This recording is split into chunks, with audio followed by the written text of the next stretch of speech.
The Weird Circle. In this cave by the restless sea, we are met to call from out of the past stories, strange and weird. Bellkeeper, toll the bell, so that all may know we are gathered again in the Weird Circle.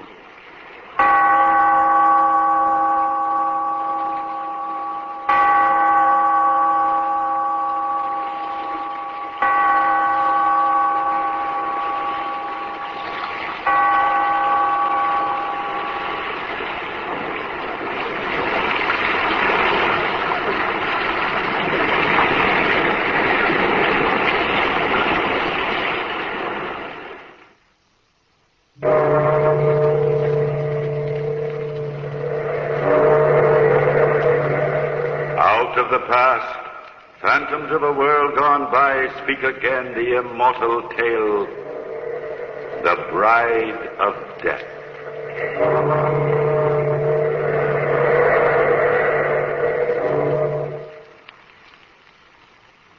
This is the story of death, of a fearful prophecy fulfilled, of a love that could lead only to madness. The first ingredient was death, the cold, sharp steel bite of a Scottish claymore. In a narrow street in a town near Donachburg, an old, half-forgotten Highland feud had flared again. Death peers over the shoulders of three young clansmen as a force twice their number beats them back. Stop a moment and see which one he chooses. You're badly outnumbered, my lord. Don't let them force you out. Keep your back against the wall. Watch out for them. Keep your sword up, Kenneth. We'll beat them off yet. The traitors cut close. Oh, Kenneth, my lord, you're bleeding.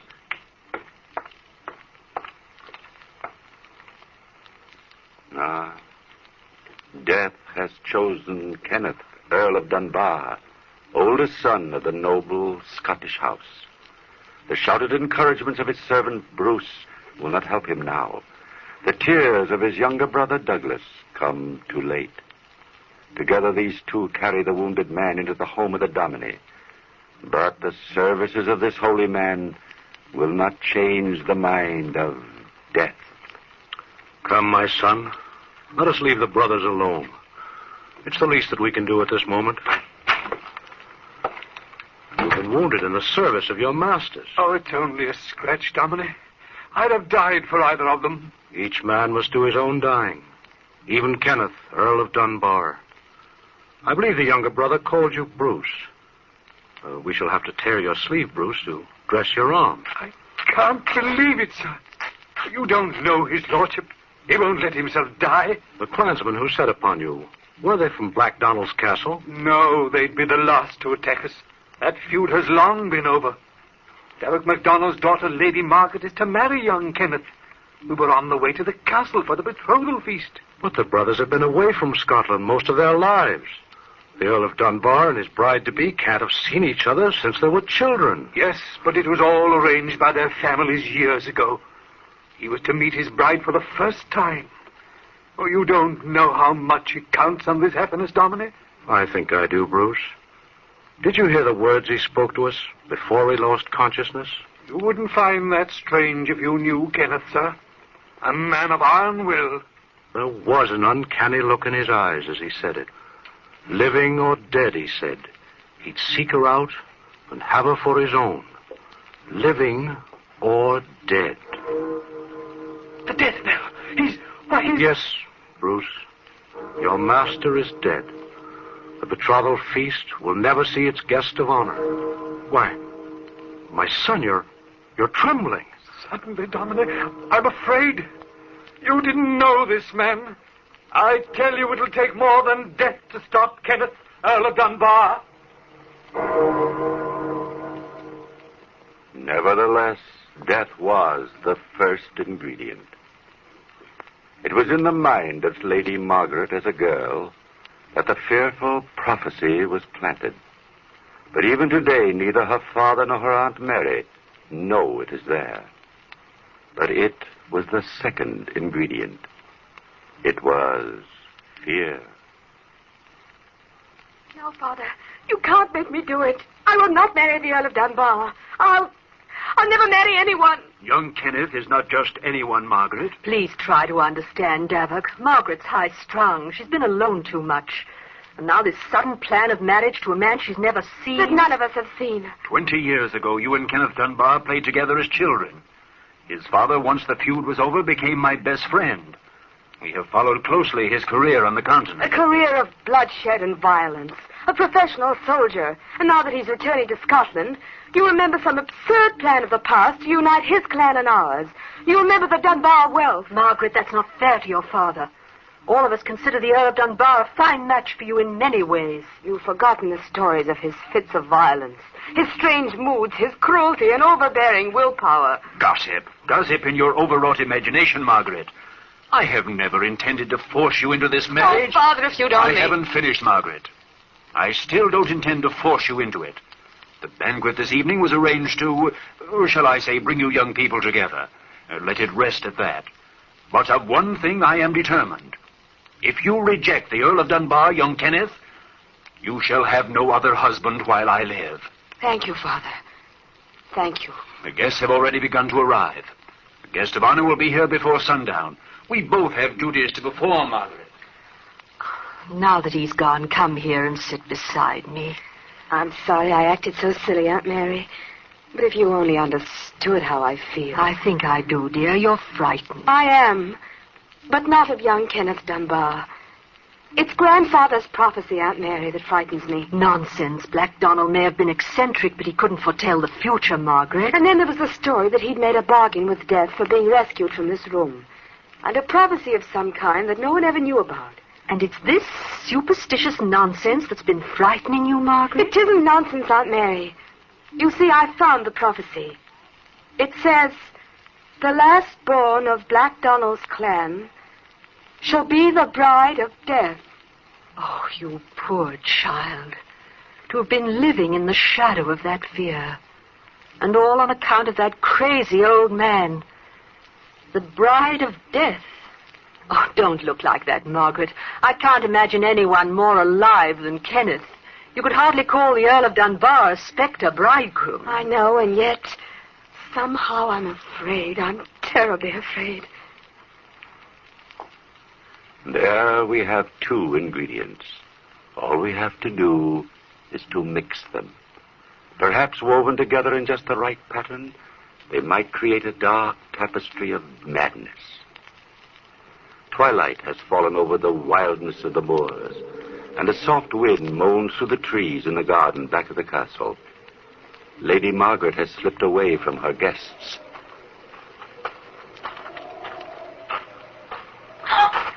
Forgive me if I do not rise, Lady Margaret. I have traveled far to get here. I'm very tired. Oh, I'm sorry I was so silly. But it was rather startling. I hadn't seen anyone come into the garden. I came through the little gate at the far end. But we never used that. I mean, I didn't know anyone knew of it except myself. It's all overgrown and with the moor beyond. I remembered it from many years ago. My home once lay across the moor. But then... Why, of course. Oh, I should have seen the resemblance to your father. You're the Earl of Dunbar. You're surprised, Margaret? No. Somehow I knew you were my friend. But you're different in a way, Kenneth. Quieter, more gentle than I'd expected. There is much that can change a man, Margaret. But you're just as I pictured you.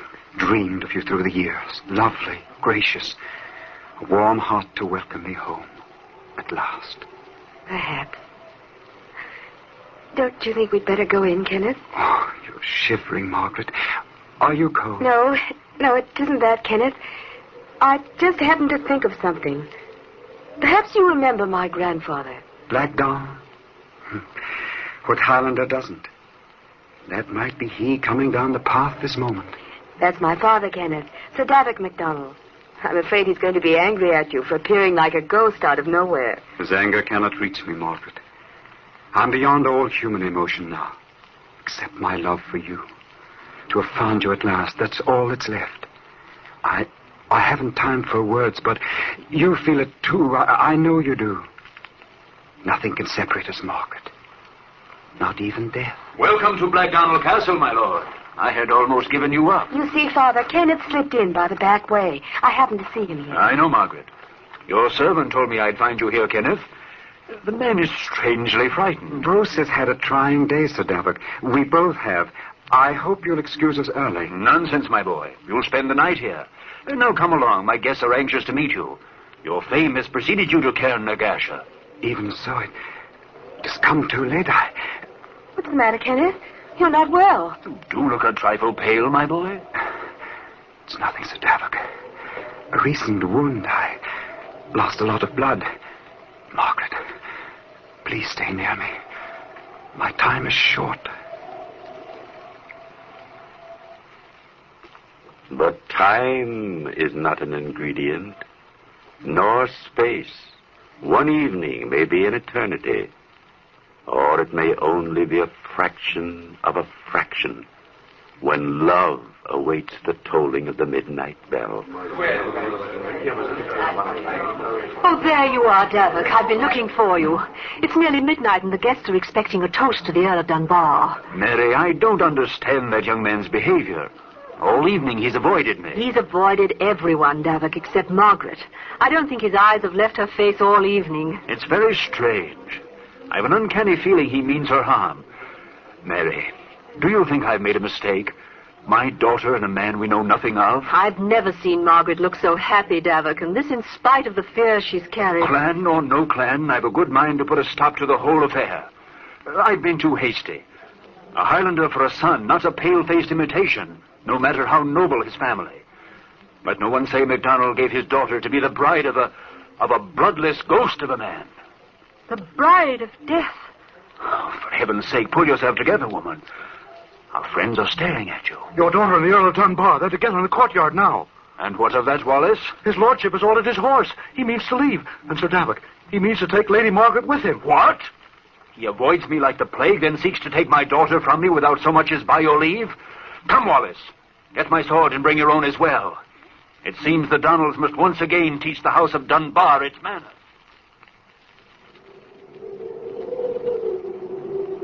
There he is, Sir Davok. Lady Margaret, too. The servant already mounted. Over there by the gate. See? Is this the way the Earl of Dunbar repays the hospitality of the Donalds? To steal my daughter like a common thief? But, Father, let me explain. I'll brook no more interference of my wishes. Join your aunt and wait for me.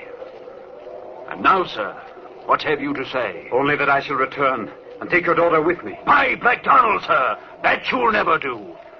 You and your henchmen shall know the anger of my clan from this day on. The anger of the Donalds cannot reach me now, Sir Davok, nor any other human being, except your daughter's love. Oh, I must go. Before the final stroke of midnight, I must leave this place. And it is well you do, young man, if you value your life. I place no value on that which I no longer have, Sir Davok. Go tomorrow to the great kirk in the town, and you shall understand my meaning. You are mad.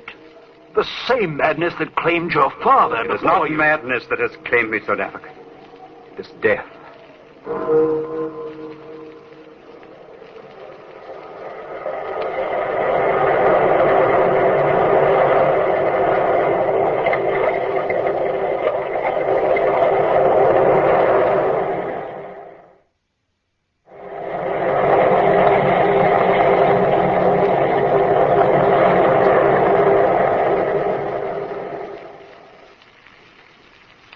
All the ingredients have gone into our story but one.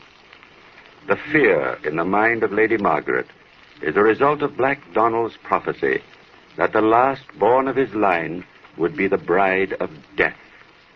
The fulfillment of this dire foreboding seemed close at hand when her promised bridegroom, Kenneth, Earl of Dunbar, was stabbed to death on the day of his betrothal feast.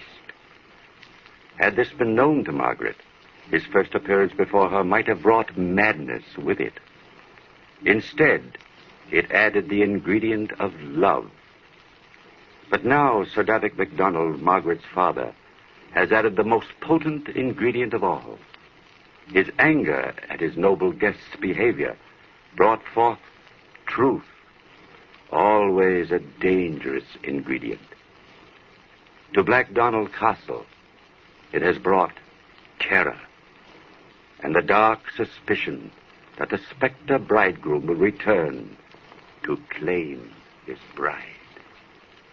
Lady Mary, is there no change in her condition? She hardly looks alive. No, Davok. None of your doctors have been able to rouse her. From midnight last and all through the day I've been by her side, here in her bedchamber. She hasn't moved or spoken. The events of last night have affected her mind, Mary. I wish I'd never heard of the House of Dunbar. If this ghastly story is true... If, Davok. In your mind, you're as sure as I am that we entertained a ghost last night. Else why should Wallace have ridden to town for you this morning? It's time he returned. Deep in your heart, you know the fear of all of us who love Margaret. I could see it in your eyes when you returned from the courtyard last night to blurt out that awful story before your guests. It was a mistake, I admit it, Mary. But how was I to know that Margaret had discovered Black Donald's prophecy? How was I to know her horror of being the bride of death? You should never have promised her to a man we hadn't seen. You knew the reputation of Kenneth Dunbar. A strange, wild Highlander with an iron will that has given him life even in death. And now his threat to take her with him. Quiet, woman. Kenneth, Earl of Dunbar, shall go back to his grave without her. The Donalds fear no man, living or dead. Sir Davok! Wallace, come in quickly. What have you found? But Lady Margaret, sir, I do not want to frighten her again. She can neither see nor hear you, Wallace. But you do not need to speak. I can read the answer in your face. We heard the truth from the lips of a dead man last night. It is true, Sir Davok. His lordship was killed while on his way to the castle. I could not even get near the kirk. Clansmen from the hills have poured into town to view his body as it lies in state. Hannah. Hush, Margaret. Don't be frightened. No harm shall come to you. Watch over her well, Mary. It may be that she will awaken soon. I must decide what shall be done. Come, Wallace. We have much to think of. Hannah. Margaret, child, try to hear me. This evil thing will never reach you. I shall watch over you. Try to forget your fears. Forget all about the Earl of Dunbar. She has no fear of me, Lady Mary. You... Oh, no. No, it can't be. How... I came from the balcony, Lady Mary. Please do not be afraid. Don't move away. No. No, you shan't have her. Never. Oh. Kenneth, you've come back for me. Yes, Margaret, as I promised. But the time has not yet come. You are ill. We must wait a little while. But you will come back for me? Very soon, my darling. Through the fears of those about you, through the dark prophecies of the past, I'll come. You're not afraid? My fear was only that you'd left me, Kenneth. There are no words that matter anymore. I only know that I love you, that you're unhappy, that you need me. We shall be together soon. Come, sleep now, and know that from wind-swept moors outside your window, I shall be watching over you. The ingredients of life do not always mix as you expect them to.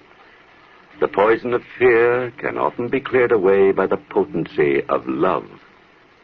But the clansmen of Lady Margaret had no such protection as they looked upon the powerful ingredient of truth. Within the great stone walls of Black Donald Castle, the terror of the spectre bridegroom grew as the days went by. One night, as the wind lashed the rain across the moors and rattled the ancient casements in the great hall, Sir Davok paced uneasily before the fire. In the name of heaven, Wallace, come away from that window. There's nothing to see. Warm yourself here by the fire. It's a fearful night, Sir Davok. It's in my mind that the spectre bridegroom may be abroad again. Watching won't keep him away. No guards either, for that matter. Did Lady Mary tell you that one of my men saw the black figure climbing down the vines beneath Margaret's window? Aye, and that he vanished before his very eyes. It's common talk throughout the castle. They think of nothing else, Wallace. I swear it's like living with people who have lost their minds. It's Lady Margaret's health that concerns me, Sir Davok. She will not eat. She will talk to no one. She spends her days and half her nights watching from a window overlooking the garden. You waste your breath telling me these things, Wallace. I know what's in your mind only too well. You think my daughter is mad. that she has come to think of herself as the bride of death. I do, Sir Davok. As well as I love the Lady Margaret, I've seen the light in her eyes. It isn't fear, I swear. The lass is waiting for this dead man, this Earl of Dunbar, to return. Wallace, you're one of my most faithful henchmen, but you're as bad as the rest. This talk is driving me daft. Go back to your window if you must, but hold your tongue. Davok. What is it, Mary? Is Margaret all right? She's gone, Davok. Vanished. Her room is empty. I thought I told you to lock her in at night. A few minutes ago, she called for me and asked for a glass of water. I left the door unlocked to fetch it, and when I came back, she was no longer there. The spectre bridegroom has come for her. Quiet, woman. She's not well. She may have wandered alone out into the storm. Wallace, call out the guard and have horses saddled for all. We'll search every crag, every inch of the moor, every road until my daughter is found. I'll have her back, though I feel the dead hands of Kenneth Dunbar at my throat.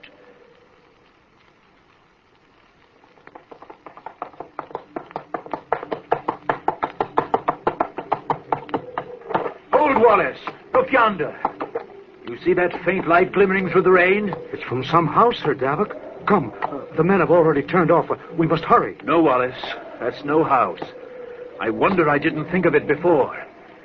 It is there that we shall find Lady Margaret.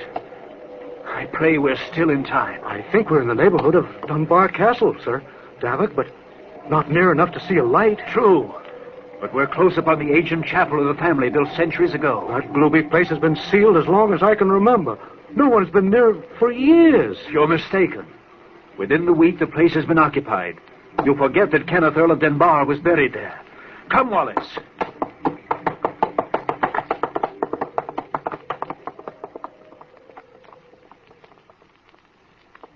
Leave the horses, Wallace. Hurry.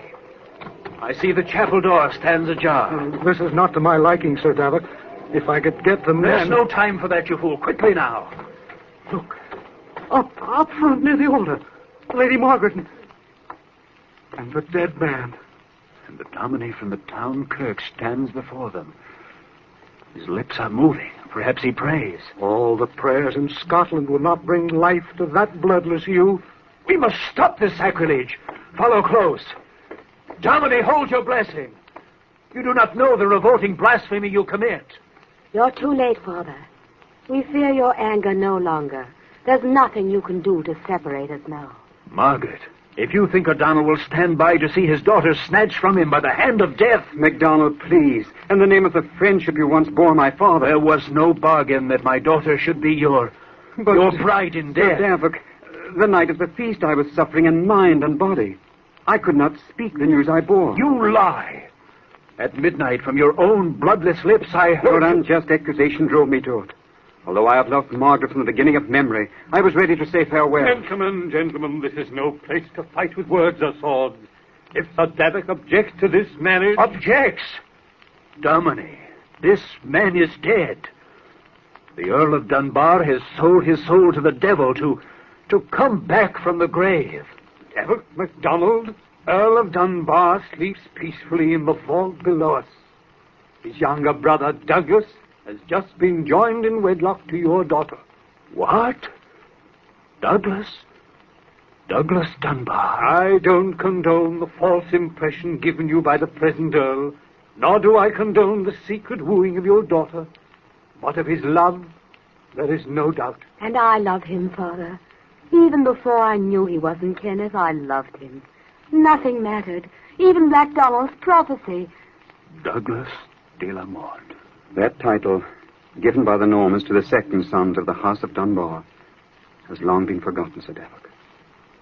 I ask your forgiveness for playing the role again. I could not withhold it if I would. All this had to be, my son. Douglas de la Morde. Douglas of death. Margaret was foreordained by Black Donald himself to be your bride. The bride of death. Sometimes the ingredients of life seem to brew a dark and terrible potion. And yet there's always one final ingredient that's always there. Call it what you will. luck, chance, fate, it is always there.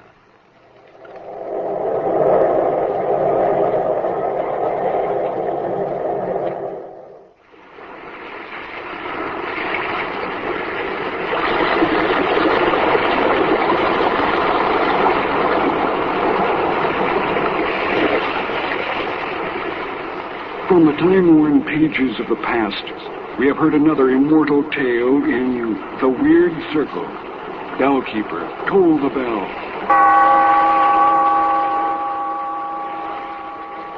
Be here in this lonely cave by the restless sea once again next time for another immortal tale in The Weird Circle.